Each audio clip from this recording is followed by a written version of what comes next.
Have it in your own വേ. നമുക്ക് choose ചെയ്യാവുന്നത്. C, church എന്ന് പറയുന്നത് നമുക്ക് ചൂസ് ചെയ്യാൻ പറ്റുന്ന ഒരു കാര്യമല്ല. ചർച്ച് എങ്ങനെ പോകണം എന്നുള്ളത് വേദപുസ്തകത്തിൽ നിയമമുണ്ട്. അവിടെയാണ് അതിൻ്റെ അടുത്ത എക്സ്ട്രീം വരുന്നത്.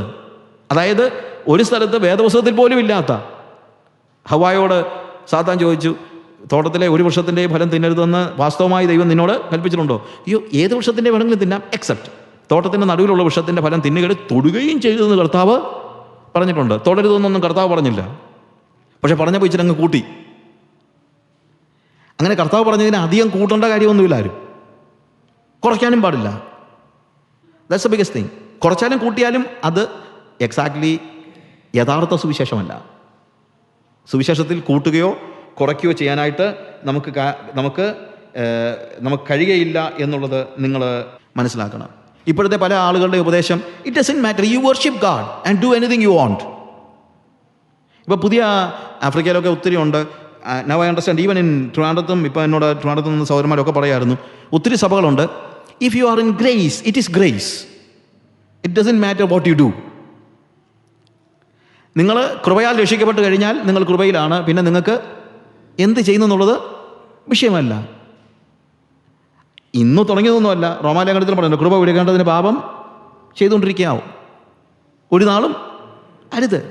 വേദപുസ്തകം പറയുന്ന കാര്യങ്ങൾ അതുപോലെ അംഗീകരിക്കുന്നില്ലെങ്കിൽ അത് വേറൊരു സുവിശേഷമാണ്. സോ ഇവിടെ ഞാൻ പറഞ്ഞത് രണ്ട് എക്സ്ട്രീംസാണ് പറഞ്ഞത്. ഒന്ന്, വേദപുസ്തകത്തിൽ ഇല്ലാത്തതായ കാര്യങ്ങളോട് അനുസരിക്കണമെന്ന് പറയും. രണ്ട്, it doesn't matter if you are in grace, no problem. ഇന്നത്തെ ഒരു പ്രധാനപ്പെട്ട പ്രശ്നമാണ് നോ പ്രോബ്ലം തിയോളജി. എന്ത് വേണമെങ്കിലും ചെയ്യാം. പാസ്റ്ററെ, ഞാൻ ഇച്ചിരി മദ്യപിക്കുകയൊക്കെ ചെയ്യും, ഞാൻ സഭയിൽ വന്ന പ്രശ്നമുണ്ടോ? പാസ്റ്ററുടെ നോ പ്രോബ്ലം, പിന്നെ ഞായറാഴ്ച രാവിലെ മദ്യപിക്കരുത് കേട്ടോ. ഇഫ് യു നീഡ് പീപ്പിൾ, അതുകൊണ്ടാണ് വഴി വിശാലമെന്ന് പറയുന്നത്, ഇല്ലേ? ഞാൻ ഇതിനെക്കുറിച്ച് പറയാൻ ഉദ്ദേശിക്കുന്നുണ്ട്. നമ്മളെപ്പോഴും മനസ്സിലാക്കണം, വേദപുസ്തകം പഠിപ്പിക്കുന്നത് ഓരോരുത്തരും ചെയ്തത് നല്ലതാകലും തീയതാകലും, ചെയ്തത് നല്ലതാകലും തീയതാകലും, ചെയ്യുക എന്ന് പറയുന്നൊരു പ്രധാനപ്പെട്ട വിഷയമാണ്. അതിന് തക്കവണ്ണം പ്രാപിക്കേണ്ട ദൈവത്തിൻ്റെ ന്യായത്തിന് മുമ്പാകെ നിങ്ങൾ നിൽക്കേണ്ടതാകുന്നു. It is true. നമ്മളെപ്പോഴും നോക്കേണ്ടത് ഇപ്പോൾ എങ്ങനെയാണെന്നല്ല, ഡെസ്റ്റിനേഷൻ എന്താണെന്നുള്ളതാണ്. പണ്ട് MC റോഡ് ഇങ്ങനെ വല്ലാതെ മോശമായി കിടന്ന സമയത്ത് ഞാൻ ഇവിടുന്ന് ഏനാത്തു നിന്ന് മുന്നോട്ട് പോകാം. അപ്പോൾ ഏനാത്തുനിന്ന് ഇടത്തോട്ട് എനിക്ക് തിരിയുണ്ട്. അപ്പോൾ ഏനാത്ത് വരെ റോഡെല്ലാം നല്ലതായിരുന്നു. അപ്പോൾ ഞാൻ നല്ല റോഡ് കണ്ട് കുറച്ച് മുമ്പോട്ടങ്ങ് പോയപ്പോൾ മനസ്സിലായി എനിക്ക് പോകേണ്ട ഇടത്തോട്ട് തിരിയേണ്ട സ്ഥലമൊക്കെ കഴിഞ്ഞു എന്ന്. അപ്പോൾ ഞാൻ ചുമ്മാ ഇങ്ങനെ ജസ്റ്റ് പറഞ്ഞു, കുറച്ചൊക്കെ പോട്ടറി, ഒത്തിരി നേരമായിട്ട് എന്തുവാ മോശം റോഡിൽ കൂടെയാണ് നമ്മൾ നടന്നത്. ഇപ്പം വഴി വളരെ വിശാലമായിരിക്കുന്നു. എനിക്ക് പോകേണ്ട സ്ഥലമല്ല, എന്നാൽ ഈ വണ്ടി ഓടിച്ചപ്പോൾ ഒരു നല്ല റോഡ് കണ്ടപ്പോൾ ഉള്ള ഒരു ആശ്വാസം. നല്ല റോഡ് നോക്കിയാൽ നിങ്ങൾക്ക് ചെല്ലേണ്ടത് ചെല്ലാൻ പറ്റില്ല. ഇന്നിപ്പോൾ ആളുകൾ ഓഫർ ചെയ്യുന്നത് നല്ല റോഡാ, ഡെസ്റ്റിനേഷൻ അല്ല. മത്തായിയുടെ സുവിശേഷം 7-ാം അധ്യായത്തിൽ കർത്താവ് കൃത്യതയോട് പറഞ്ഞു, നാശത്തിലേക്ക് പോകുന്ന വഴി വിശാലമാണ്, പക്ഷേ അതിൻ്റെ അന്ത്യം നാശമാണ്. ഡെസ്റ്റിനേഷൻ നോക്കി വേണം നമ്മൾ സുവിശേഷ പ്രസംഗത്തെ സ്വീകരിക്കും. എനിക്ക് ഭയങ്കരമായിട്ട് എന്നെ സ്വാധീനിച്ച ഒരു ഭാഗം അത്, കള്ളപ്രവാചകന്മാരെ സൂക്ഷിച്ചുകൊള്ളൂ എന്ന് പറഞ്ഞിട്ട് പെട്ടെന്ന് കർത്താവ് പറയുന്നത് എന്ത്? നാശത്തിലേക്ക് പോകുന്ന വഴി എന്ന് വെച്ചാൽ ആരാണ് കള്ളപ്രവാചകൻ എന്ന് ചോദിച്ചാൽ അത്രയൊന്നും അന്വേഷിക്കേണ്ട കാര്യമില്ല. വിശാലമായ വഴി പ്രസംഗിക്കുന്നവൻ കള്ളപ്രവാചകനാണെന്ന് അവിടെ പറയുന്നു. എന്ത് ഈസിയാണ് കള്ളപ്രവാചകനെ തിരഞ്ഞെടുക്കാനായിട്ട്. നിങ്ങൾ വൃക്ഷത്തെ അതിൻ്റെ ഫലം കൊണ്ടാണ് അറിയുന്നത്, കർത്താവ് അവിടെ തന്നെ പറയുന്നുണ്ട്. പക്ഷേ ഫലം വരുന്നത് വരെ നോക്കിയിരിക്കേണ്ട കാര്യമൊന്നുമില്ല. ഇവൻ പ്രസംഗിക്കുന്നത് വിശാല വഴിയാണെങ്കിൽ അതിൻ്റെ അർത്ഥം എന്താണ്? അന്ത്യം നാശമാണ്. അവൻ കള്ളപ്രവാചകനാണ്. ജീവനിലേക്കുള്ള വഴി ഇടുക്കവും ഞെരുക്കവും ഉള്ളത്. ഇത് വേദപുസ്തകത്തിൽ വളരെ കൃത്യമായിട്ട് നമ്മളോട് പറഞ്ഞ് മനസ്സിലാക്കിയിരിക്കുന്നതായ ഒരു കാര്യമാണ്. വേദപുസ്തകത്തിൽ നിന്ന് ഇപ്പോൾ ഈ കഴിഞ്ഞിടെ I was just reading the problem. വേറൊരു സുവിശേഷത്തിൻ്റെ പ്രത്യേകത, either they have Bible plus or they have Bible minus. ഒന്നുകിൽ വേദപുസ്തകത്തോട് കൂട്ടുകയും അല്ലെങ്കിൽ വേദപുസ്തകത്തിൽ നിന്ന് കുറയ്ക്കുകയും ചെയ്യുന്ന, അല്ലെങ്കിൽ ഇത് രണ്ടും ഒരുപോലെ പോകുന്ന നമ്മളിവിടെ കാണുന്നത്. വേദപുസ്തകത്തിനോട് കൂട്ടുകയോ കുറയ്ക്കുകയോ ചെയ്യുന്ന ഒരു സ്റ്റേജ്. നമ്മൾ 2 കൊരിന്ത്യൻസ് അതിൻ്റെ 2-ാമത്തെ അധ്യായം 17-ാമത്തെ വാക്യം നമ്മൾ വായിക്കുമ്പോൾ, ഞങ്ങൾ ദൈവവചനത്തിൽ കൂട്ടുചേർക്കുന്ന അനേകരെ പോലെ അല്ല, നിർമ്മലതയോടെയും ദൈവത്തിൻ്റെ കൽപ്പനയാലും ദൈവസന്നിധിയിൽ ക്രിസ്തുവിൽ സംസാരിക്കുന്നു. പൗൽ പറയാണ്, ഞങ്ങൾ ഒരിക്കലും എന്ത് ചെയ്തില്ല? ദൈവവചനത്തോട് കൂട്ടിയേർത്തില്ല. 4-ാം അധ്യായത്തിൻ്റെ 2-ാം വാക്യത്തിൽ പോൾ പറയുന്ന അതേ കാര്യം തന്നെയാണ്. ഞങ്ങൾ അധൈര്യപ്പെടാതെ ലജ്ജാകരമായ രഹസ്യങ്ങളെ ത്യജിച്ച് ഉപായം പ്രവർത്തിക്കാതെയും ദൈവവചനത്തിൽ കൂട്ടുചേർക്കാതെയും സത്യം വെളിപ്പെടുത്തുന്നതിനാൽ. We have true gospel. അത് മാത്രമേ എനിക്ക് വെളിപ്പെടുത്താൻ പറ്റുള്ളൂ. എനിക്ക് കോംപ്രമൈസ് ചെയ്യാൻ പറ്റത്തില്ല, എനിക്ക് കൂട്ടാൻ പറ്റത്തില്ല, കുറയ്ക്കാനായിട്ട് പറ്റത്തില്ല. അങ്ങനെ ഒരു കാര്യം എനിക്ക് നടക്കത്തില്ല. ഇതിനോട് കൂട്ടുന്നു. റെവലേഷൻസിലെ 22-ാം അധ്യായത്തിൻ്റെ 18-19 വാക്യങ്ങൾ വായിക്കുമ്പോൾ ഇതിനോട് കൂട്ടുകയോ കുറയ്ക്കുകയോ അവൻ കള്ളനാണ്, അവൻ ശാപയോഗ്യനാണ്. അത് അക്ഷരം കൂട്ടി ഞാൻ ചിലപ്പോൾ പറയാറുണ്ട്, എൻ്റെ യുവപ്രായത്തിലാണ് ബൈബിൾ സൊസൈറ്റി അപ്പോക്രിഫ ചേർക്കാൻ തുടങ്ങുന്നു എന്ന് പറഞ്ഞ് ഭയങ്കര പ്രക്ഷോഭമൊക്കെ ഞാൻ ഉൾപ്പെടെ പോയതാണ്. ഞാൻ ബൈബിൾ സൊസൈറ്റിയുമായിട്ട് ഒത്തിരി ക്ലോസ് ആയിട്ട് അസോസിയേറ്റ് ചെയ്യുന്നുണ്ടായിരുന്നു. ആ സമയത്ത് ഞാൻ അവരുടെ മാനുസ്ക്രിപ്റ്റ്സ്, അവിടെ പല ട്രാക്റ്റുകളൊക്കെ ഞാൻ എഴുതി കൊടുത്തിട്ടുണ്ട്, അങ്ങനെയൊക്കെ ചെയ്തിട്ടുണ്ട്. പക്ഷേ അപ്പോക്രിഫ വരുന്നു പറഞ്ഞപ്പോഴത്തേക്ക് എന്തോ എൻ്റെയൊക്കെ രക്തം തിളച്ചു പോയി അന്നേരം. പിന്നെ ഞാൻ ആലോചിച്ചു, അപ്പോക്രിഫ പാടില്ല, ശരിയാണ്. പക്ഷേ അപ്പോക്രിഫ നമ്മൾ ചേർക്കുമ്പോൾ വേദപുസ്തകത്തോട് കുറച്ച് അക്ഷരമാണ് കൂട്ടുന്നത്. പക്ഷേ ഇവിടെ എല്ലാ ദിവസവും പ്രസംഗങ്ങളിൽ ആശയങ്ങൾ കൂട്ടിക്കൊണ്ടേയിരിക്കുക, ഇല്ലാത്ത ആശയങ്ങൾ ടാമ്പർ ചെയ്യുക.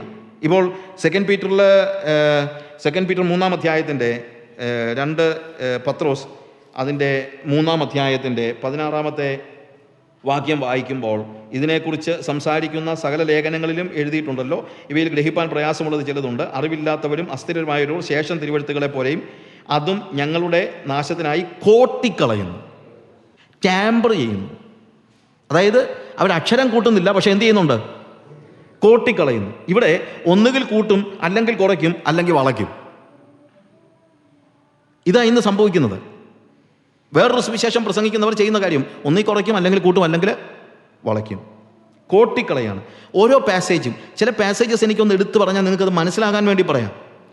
വേദപുസ്തകത്തിൻ്റെ ആശയത്തോട് കൂട്ടുന്ന ചില ഭാഗങ്ങൾ വായിച്ചു കഴിഞ്ഞാൽ, ഇപ്പം എനിക്ക് ഓരോന്നും എടുത്ത് വായിക്കാൻ സമയമില്ല. നമ്മളൊക്കെ എപ്പോഴും കേൾക്കുന്ന ഒരു വചനമാണ്, എന്നെ ശക്തനാക്കുന്ന ഒരു മുഖാന്തരം ഞാൻ സകലത്തിനും മതിയാകുന്നു. എന്തോ എന്നെ ശക്തനാക്കുന്ന ഒരു മുഖാന്തരം ഞാൻ സകലത്തിനും മതിയാകുന്നു വെച്ച് കഴിഞ്ഞാൽ, അവൾ പാട്ടൊക്കെ പാടി അങ്ങ് വലിയ ആവേശത്തിൽ പാടുമ്പോഴൊക്കെ ആലോചിക്കണം, എന്താണ് പോൾ അവിടെ പറയുന്നത്? പോൾ പറയുന്നത്, എനിക്ക് താഴ്മയിലിരിക്കാൻ അറിയാം, സമൃദ്ധിയിലിരിക്കാനും അറിയാം, രണ്ടിനും ഞാൻ ശീലിച്ചിട്ടുണ്ട്, എന്നെ ശക്തനാക്കുന്ന ഒരു മുഖാന്തരം ഞാൻ സകലത്തിനും മതിയാകുന്നു. അവിടെ പോൾ പറയുന്നത് എന്നറിയാമോ? എനിക്ക് പട്ടിണി ഇരിക്കാനുള്ള ശക്തിയും ഉണ്ടെന്നാണ്. എനിക്ക് സമൃദ്ധിയിലിരിക്കാനും അറിയാം, താഴ്ചയിലിരിക്കാനും അറിയാം, രണ്ടിനും ഞാൻ ശീലിച്ചിട്ടുണ്ട്, എന്നെ ശക്തനാക്കുന്നതിന് മുഖാന്തരം ഞാൻ സകലത്തിനും. പക്ഷെ നമ്മൾ പാട്ട് പാടുമ്പോഴും നമ്മൾ പ്രസംഗിക്കുമ്പോഴും ഈ വാക്യം ഓർക്കാറുണ്ട്, ഈ അർത്ഥം ഓർക്കാറുണ്ടോ പോൾ എന്താ ഉപയോഗിച്ചതെന്ന്? ഒരിക്കലുമില്ല. അപ്പോഴത്തേക്ക് നമ്മുടെ മനസ്സിൽ എന്തോ എന്നെ ശക്തനാക്കുന്ന ഒരു മുഖാന്തരം ഞാൻ ടൊയോട്ടയുടെ ലാൻഡ് ക്രൂസർ ഇവിടെ ഇമ്പോർട്ട് ചെയ്യുന്ന നമ്മുടെ മനസ്സിലെ ചിന്ത, എന്നെ ശക്തനാക്കുന്നതിന് മുഖാന്തരം. അതല്ല, നാളെ പട്ടിണിയാണെങ്കിൽ അവിടെയും ശരിക്കും അത് നമ്മൾ പ്രാക്ടീസ് ചെയ്യുക. അതാണ് സിദ്ധത എന്ന് പറയുന്നത്. സിദ്ധത, ക്യാരക്ടർ, അതാണ്. രണ്ടിനും ഒരുപോലെ. ജീവിതത്തിൻ്റെ ഏത് ഭാഗങ്ങളും. ഞാൻ 7 സ്റ്റാർ ഹോട്ടലിൽ നിന്ന് കഴിച്ചിട്ടുണ്ട്. വലിയ അർത്ഥമൊന്നുമില്ല. നമ്മൾ ഒരാഴ്ച അടിച്ചു പൊളിച്ച് തിന്നാൽ തീരുന്ന അതിനേക്കാളും കൂടുതൽ പൈസ കൊടുക്കണം 7 സ്റ്റാർ ഹോട്ടലിൽ നിന്ന് ഒരു ദിവസം ഒരു നേരം കഴിക്കണമെങ്കിൽ. പക്ഷേ ഒരു നേരം കഴിച്ചിട്ട് ഒരാഴ്ച കഴിക്കേണ്ട, അല്ലെങ്കിൽ ഒരു മാസം കഴിക്കേണ്ട പൈസ ഇവിടെ കൊടുത്തത്. അതുകൊണ്ട് ഒരു മാസത്തേക്ക് ഞാൻ കഴിക്കുന്നതിന് നോക്കാൻ പറ്റുമോ? ഒന്നുമില്ല. എത്ര കഴിച്ചാലും ഒരു നേരത്തേക്കേ ഉള്ളൂ. അതുകൊണ്ട് കർത്താവ് നിന്ന് നശിച്ചു പോകുന്ന ആഹാരമാണിത്. അതിനെനിക്ക് ഇത്ര സുഖമേ ഉള്ളൂ. അത് നമ്മൾ മനസ്സിലാക്കാം. 5 സ്റ്റാർ ഹോട്ടലിൽ കിടന്നാലും 5 സ്റ്റാർ കാണാവുന്ന കുടിലിൽ കിടന്നാലും ഞാൻ രണ്ടും ചെയ്തിട്ടുണ്ട്. 5 സ്റ്റാർ ഹോട്ടലിൽ കിടന്ന് തുടങ്ങിയിട്ടുണ്ട്. മോളോട് നോക്കി 5 സ്റ്റാർ മോളിലോട്ട് കാണാൻ കാര്യം മേൽക്കൂരയില്ല, അങ്ങനത്തെ കുടിലും കിടന്നിട്ടുണ്ട്. രണ്ടും ഉറങ്ങുന്ന വരെ ഉള്ളൂ. ഉറങ്ങിക്കഴിഞ്ഞാൽ രണ്ടും ഒരുപോലെ. ഉറക്കത്തിൽ നമ്മളിതുപോലെ അറിയുന്നുണ്ടോ? നമ്മളിവിടെ കിടക്കുന്നുള്ളതല്ലോ നമ്മൾ അറിയുന്നുണ്ടോ? രണ്ടും ഒരുപോലെ ഉള്ളൂ. നിങ്ങൾ ഉദ്ദേശിക്കുന്നത് പോലെ ഈ വലിയ വ്യത്യാസമൊന്നും ഈ കാര്യങ്ങൾക്ക് ഇല്ല. രണ്ടിനും ഞാൻ ശീലിച്ചിട്ടുണ്ടെന്ന് പോൾ പറയുമ്പോൾ it doesn't make any difference എന്നാണ് പോൾ പറയുന്നത്. Doesn't make any difference. ഞാൻ പറയുമ്പോൾ നമ്മൾ ഈ ലക്ഷറി എന്നൊക്കെ പറയുമ്പോഴത്തേക്ക് നമുക്കൊക്കെ ലക്ഷറി ചിലപ്പം സ്റ്റാർ ഹോട്ടലിലെ ഫുഡായിരിക്കും. പക്ഷേ ഈ സെലിബ്രിറ്റീസിൻ്റെ ഒക്കെ ലക്ഷറി എന്തുവാ? സ്റ്റാർ ഹോട്ടലിലെ ഫുഡാണോ? അവനെന്നും അതല്ലേ കഴിക്കുന്നത്. പിന്നെ അവൻ്റെ ലക്ഷറി എന്നാന്ന് ചോദിച്ചു കഴിഞ്ഞാൽ അവന് വെക്കേഷൻ എടുത്തൊക്കെ പോയി ഏതെങ്കിലും ഒരു ദ്വീപിലോ എവിടെയെങ്കിലും പോയി ഒരു ചൂണ്ടയിട്ട് മീൻ പിടിച്ച് ചുട്ടു തിന്നും. ഓ, അവൻ്റെ ലക്ഷറി എന്തോ ഒരു സുഖമാണെന്നറിയാമോ? എടാ, ഈ മുക്കുവൻ എന്നും ഇത് തന്നെ അല്ലയോ കഴിക്കുന്നത്? ഇതിനാണോ നീ ഇത്രയും ഫ്ലൈ ചെയ്ത് അവനെ അങ്ങോട്ട് കൊണ്ടുപോകാനും ഇങ്ങോട്ട് കൊണ്ടുവരാനും എല്ലാം ഫ്ലൈറ്റ് എല്ലാം ചെല്ലും, അതൊക്കെ ശരിയാണ്. പക്ഷേ അവസാനം എന്തോ ആണ് അവൻ്റെ ഏറ്റവും വലിയ സുഖം ചൂണ്ടയിട്ട് മീൻ പിടിച്ച് ചുട്ടു തിന്നുന്നതാണ്. മുക്കുവനെന്നും അതല്ല ചെയ്യുന്നത്. ഒരു സെലിബ്രിറ്റി ഒട്ടത്ത് ചെന്ന് കഴിഞ്ഞപ്പോഴത്തേക്ക് ഒരു മുക്കുവൻ ഒരു 11 മണി ആയതേ ഉള്ളൂ, രാവിലെ 11 മണി 10 മണി കഴിഞ്ഞതേ ഉള്ളൂ. അവനിങ്ങനെ വള്ളത്തിൽ ഇങ്ങനെ താളമൊക്കെ കൊട്ടി ഇങ്ങനെ പാട്ടൊക്കെ പാടിക്കൊണ്ടിരിക്കുക. എന്നാൽ ഇയാൾ ചോദിച്ചു, ഇയാളിങ്ങനെ ബീച്ചിൽ ഇങ്ങനെ മടുത്തു പോയിരിക്കുക, അതായത് ജീവിതത്തിൻ്റെ സുഖങ്ങളുടെ മോളിൽ നിന്ന് മറിഞ്ഞിട്ട് എന്തോ ചെയ്യണമെന്ന് അറിയാൻ വയ്യാതെ വെക്കേഷൻ എടുത്ത് പോയിരിക്കുകയാണ്. ഇയാൾ ചോദിച്ചു, നീ മീൻ പിടിക്കാൻ പോയില്ല? ഞാൻ പറഞ്ഞു, പോയി, രാവിലെ പോയി എനിക്ക് മീൻ കിട്ടി, ഞാൻ തിരിച്ചു വന്നു, അത് വിറ്റു. അല്ല, ഇനി വേണമെങ്കിൽ നിനക്ക് പോകരുതോ? പോകാം. നീ എന്താ പോകാത്തെ? എന്തിനാ? കൂടുതൽ പോയാൽ നിനക്ക് ഇനി മീൻ കിട്ടത്തില്ലേ? കിട്ടും. അങ്ങനെയാണെങ്കിൽ നിനക്ക് കുറച്ച് പൈസ കിട്ടത്തില്ലേ? കിട്ടും. പിന്നെ നീ എന്താ പോകാത്തെ? പൈസ കിട്ടിട്ട് എണ്ണെടുക്കാനോ സാറേ? എന്നോട് പറഞ്ഞു, എടാ പൈസ കിട്ടുകയാണെങ്കിൽ നിനക്ക് അങ്ങനെയുള്ള പൈസ കൂട്ടി വെച്ചിട്ട് നിനക്ക് നിൻ്റെ ബോട്ടിന് ഒരു എഞ്ചിൻ വാങ്ങിച്ചു വെക്കരുതോ? അതൊന്നുമല്ല. അപ്പോൾ അങ്ങനെ ആകുമ്പോൾ നിനക്ക് കുറേ കൂടെ ആഴത്തിൽ പോയി മീൻ പിടിക്കരുതോ? പിടിക്കാം. അപ്പോൾ നിനക്ക് കൂടുതൽ പൈസ കിട്ടത്തില്ലേ? കിട്ടും. അങ്ങനെ കൂടുതൽ പൈസ കിട്ടിയാലോ സാറേ? അപ്പോൾ നിനക്ക് വേറെയും ബോട്ട് വാങ്ങിക്കാം. അത് ശരിയാ. അങ്ങനെ വേറെ ബോട്ട് വാങ്ങിച്ച് നിനക്ക് കൂലിക്കാരെ വെച്ച് പിന്നെയും കൂടുതൽ പൈസ ഉണ്ടാക്കാം. നമ്മൾ ശരിയാണല്ലോ സാറേ. പൈസ കിട്ടിയിട്ട് പിന്നെ എന്താ ചെയ്യും? നീ നന്നായിട്ട് പൈസ ഉണ്ടാക്കി കഴിഞ്ഞാൽ പിന്നെ നിനക്ക് റിലാക്സ് ചെയ്യാമല്ലോ. ഞാൻ പറഞ്ഞ അതല്ലേ സാറേ ഞാനിപ്പോൾ ചെയ്തുകൊണ്ടിരിക്കുന്നത്.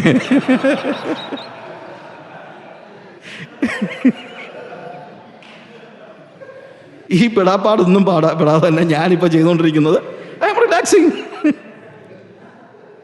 ഇതൊക്കെ നിങ്ങൾ ഈ പ്രോസ്പെരിറ്റി പ്രീച്ചേഴ്സിനോടൊന്ന് പറഞ്ഞ് മനസ്സിലാക്കി കൊടുക്കുക എൻ്റെ പ്രിയമുള്ളവരെ.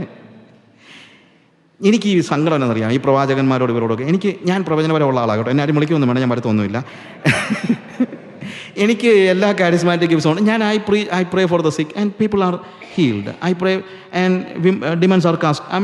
I cast out demons. ഇതല്ലേ എപ്പോഴും ആഫ്രിക്കയിലും ഒറീസയിലൊക്കെ ഇതല്ലേ നമ്മൾ ചെയ്യുന്നത്, അല്ലാതെ എന്തോന്ന് ചെയ്യുന്നത്? ഞാൻ പ്രാർത്ഥിച്ചപ്പോൾ ആരൊക്കെ സൗഖ്യമാക്കിയ ലിസ്റ്റൊന്നും വെച്ചോണ്ടെന്നല്ല ഞാൻ നടക്കുന്നത്. അതെനിക്ക് അതിനകത്ത് ആഗ്രഹമില്ല. ഇതിനകത്ത് ഞാനൊരു ഘടകമേ അല്ല. ഞാനെന്ത് അവരുടെ പ്രയാസത്തിൻ്റെ സ്ഥാനത്ത് കർത്താവ് പ്രവർത്തിക്കുന്നു. അല്ല എന്തോന്ന് ഇത് ആര് പ്രാർത്ഥിക്കുന്നുള്ളൊരു വിഷയമേ അല്ല. Doesn't matter. ആര് പ്രാർത്ഥിക്കുന്നുള്ളൊരു വിഷയമേ അല്ല. അല്ലെങ്കിൽ നമ്മൾക്ക് പ്രാർത്ഥിച്ചാൽ സൗഖ്യമാകുമോ? ആര് പ്രാർത്ഥിച്ചാലും സൗഖ്യമാകും എന്നുള്ളത് കൊണ്ടല്ലേ ഞങ്ങളൊക്കെ പ്രാർത്ഥിക്കുമ്പോൾ സൗഖ്യമാകുന്നു. അതിൻ്റെ ലിസ്റ്റും കൊണ്ട് നടക്കുകയല്ല. പക്ഷേ ഞാൻ പറഞ്ഞതെന്ന് ചോദിച്ചു കഴിഞ്ഞാൽ ഈ പ്രവാചകന്മാരുടെയൊക്കെ ഏറ്റവും വലിയ പ്രശ്നം വേദപുസ്തകത്തിൻ്റെ അടിസ്ഥാനപരമായ ഒരു തത്വത്തെ അവർ നശിപ്പിച്ചു കളയാണ്. വേദോത്സവം പഠിപ്പിക്കുന്നു മോഹിക്കരുത്, ഇവർ പറയുന്നു ഇഷ്ടം പോലെ മോഹിച്ചോളാൻ. പ്രവാചകൻ വന്ന് പറയുന്നത് എന്താ പറയുന്നത്? നമ്മളെ ഉള്ളിൽ മോഹത്തിൻ്റെ വിത്ത് വിതയ്ക്കുകയല്ലാതെ എന്താ ഇവർ ചെയ്യുന്നത്? അതുകൊണ്ടാണ് പറയുന്നത് that is another gospel. Because അടിസ്ഥാനപരമായി ദൈവത്തിൻ്റെ കൽപ്പനകളെ ലംഘിക്കുന്നതാണ് പല ശുശ്രൂഷകളും, ഇന്നത്തെ പല സുവിശേഷ ശുശ്രൂഷകളും എന്നുള്ളതാണ് നമുക്ക് മനസ്സിലാക്കാൻ പറ്റും. ശക്തനാക്കുന്നൊരു മുഖാന്തരം എന്ന് പറയുമ്പോൾ ഇനി സ്വന്തം തന്നെ ആദരിയാതെ, ഞാൻ ഈ കഴിഞ്ഞ ദിവസം ടെലിവിഷനിൽ ഞാൻ ഒത്തിരി അടുത്തത് പറഞ്ഞു. ടെലിവിഷനിൽ ഞാൻ കയറി വന്നപ്പോഴത്തേക്ക് ടെലിവിഷനിൽ ഈ പ്രസംഗം ചുമ്മാ ഇങ്ങനെ ക്രിസ്ത്യൻ ചാനൽ എവിടെ എവിടെയൊക്കെ വെച്ച് കാണുന്നതാണ്. കേട്ടപ്പോഴത്തേക്ക് ദുബായ് ബേസ്ഡ് ഒരാളാണ്, എനിക്കറിയത്തില്ല പേരൊന്നും ഞാൻ ഓർക്കുന്നില്ല, പ്രസംഗിക്കുകയാണ്. സ്വന്തം പുത്രനെ ആദരിയാതെ നമുക്ക് വേണ്ടി തലവൻ അതോടുകൂടെ സകലവും നമുക്ക് നൽകാതിരിക്കും. പ്രിയമുള്ളവർ, ഇവിടെ എന്താണ് നമ്മൾ കാണുന്നത്? സകലവും. എന്താണ് സകലവും?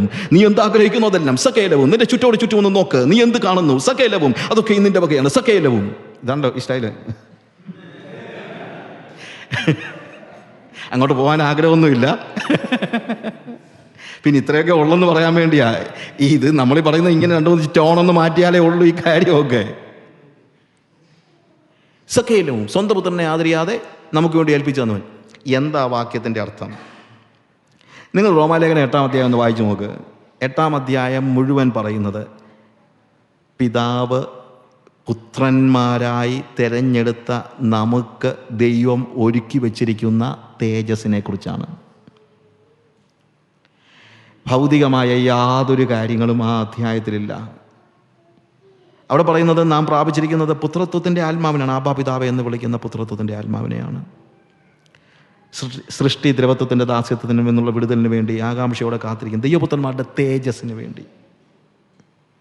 അവൻ വിളിച്ചവരെ നീതീകരിച്ചവരെ തേജസ്കരിച്ചും ഇരിക്കുന്നു. എന്നിട്ടാണ് പറയുന്നത് സ്വന്തം പുത്രനെ ആദരിയാതെ നമുക്ക് വേണ്ടി ഏൽപ്പിച്ചു തന്നവൻ അതോടുകൂടെ സകലവും നമുക്ക് നൽകാതിരിക്കുമോ? നമ്മളെ വീണ്ടെടുക്കാൻ, പൗലോസ് പറയുന്നത്, നമ്മളെ വീണ്ടെടുക്കുവാൻ വേണ്ടി സ്വന്തം പുത്രനെ അവൻ